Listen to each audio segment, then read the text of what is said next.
Hello, Maurieo, the tower and the triangle, and below that, this little gem from the triangle exam report.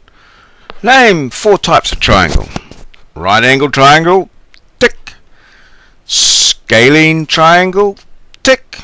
Isosceles triangle, tick. Bermuda triangle. Good luck with that one. Alright, and now for a little look at the triangle and the tower. You measure the angle of elevation from point A to the top of a water tower as 25 degrees 30. Point A is 5.56 meters lower than the bottom of the water tower. Point B is in line with point A and the water tower. The angle of elevation measured to the top of the water tower from B is 30 degrees 45. If B is on the same level as A and 86.47 meters closer to the foot of the tower, determine the height of the water tower. Give your answer to 2 decimal places. Well, this one certainly needs to have a bit of a diagram. So let's draw the diagram. Here we have the tower, and it's 5.56 meters in here that we drop down from the bottom of the tower to A and B being on the same level, and 86.47 meters apart. Vertical angle 25 degrees 30 from A to the top of the tower. Vertical angle 30 degrees 45 from B to the top of the tower. Now these are vertical angles measured from the horizontal through there. So let's come up with a bit of a plan. Well, just looking at this, we can see that we've got angles here and here and a distance here, so we really haven't got too much information in this triangle up by the tower, but this triangle here, AB, and let's call it T at the top of the tower there, that triangle there, and we'll just put a little T in there, I think, just to make that clear where T is. Oops, well, we're going to try and put a little T in there. Oh, there it is. T for the top of the tower.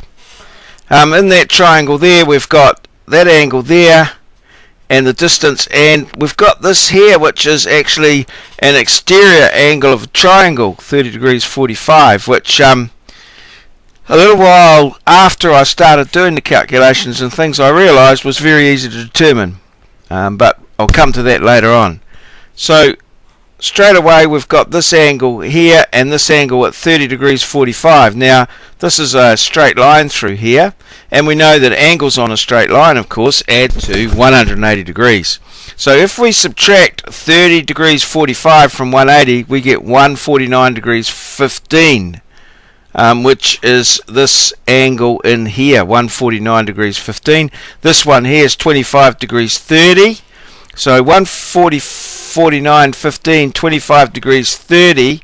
If we subtract both of them from 180 degrees, we get 5 degrees 15, which is the angle up here at T, 5 degrees 15. Now, it was at this point that I remembered, of course, that the exterior angle of a triangle, which would be this angle through here, the angle through here around the bottom here, this being a straight line, or attempting to be a straight line, the exterior angle of a triangle is equal to the sum of the 2 interior opposite angles. So, for instance, angle A, which I've shown here, this angle A,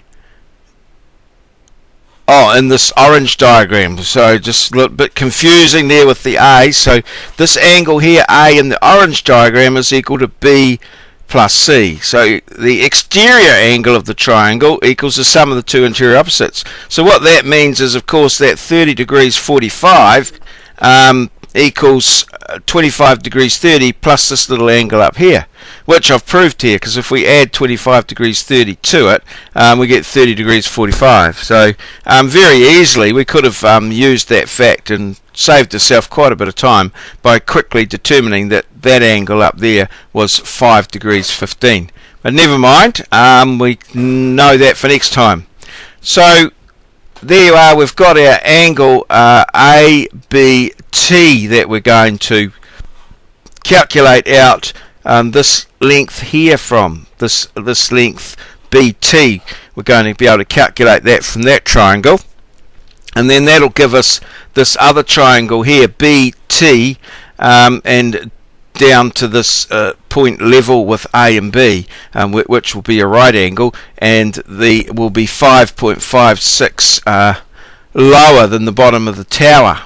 So we've got 30 degrees 45 in there. We're going to calculate this distance here, BT, and then we're going to put that into a right angle triangle. Should be pretty easy then to solve for the for this height here from B, well, the projection of B to the top of the tower, and then we'll subtract from that 5.56, which will give us the height of the tower.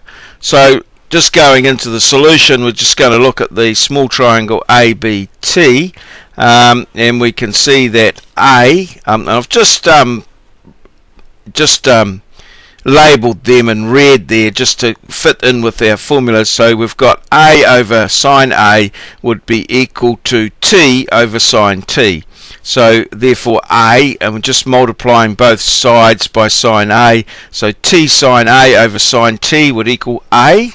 So putting our values in there, 86.47, and sine 25 degrees 30 for A over sine 5 degrees 15 gives us a distance of 406.8376, which we're going to round to 406.84, just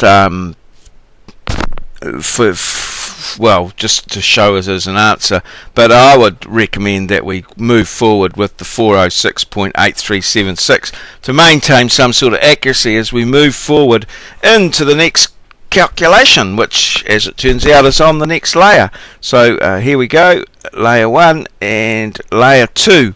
So this is our BT, the 406.8376, which we calculated, 30 degrees 45, just a straight right angle triangle.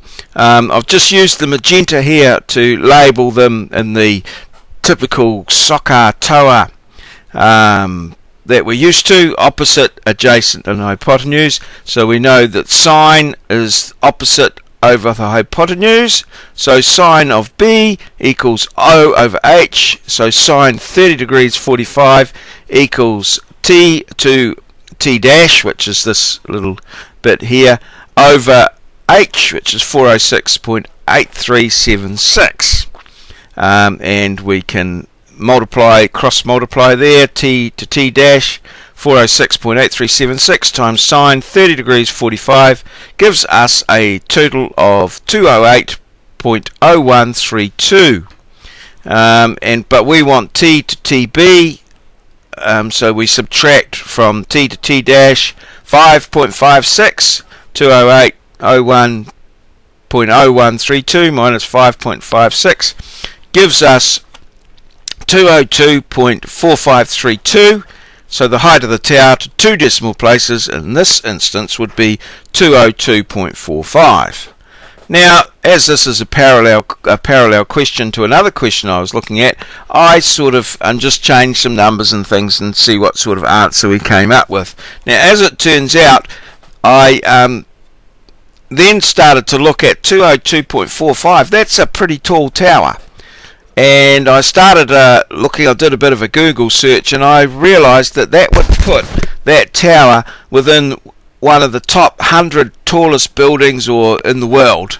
So that's a pretty tall tower that we measured there. So I don't know, obviously, the measurements there were true record of what occurred, but just exactly where that tower is, I don't know. And for a water tower, that's pretty impressive, really, to have water being stored that high, I can't imagine what the pressure would be like at the bottom. I imagine if you weren't too careful, you turned on the hose, or went and had a shower, it'd likely to punch holes right through you. So sometimes you just got to be careful with your numbers. Perhaps I should have maybe got a little further away and not quite as steep with my vertical angles. But never mind. The tower here has served its purpose of enabling us to examine this classic tower and triangle problem. So let's hope it continues to do its job.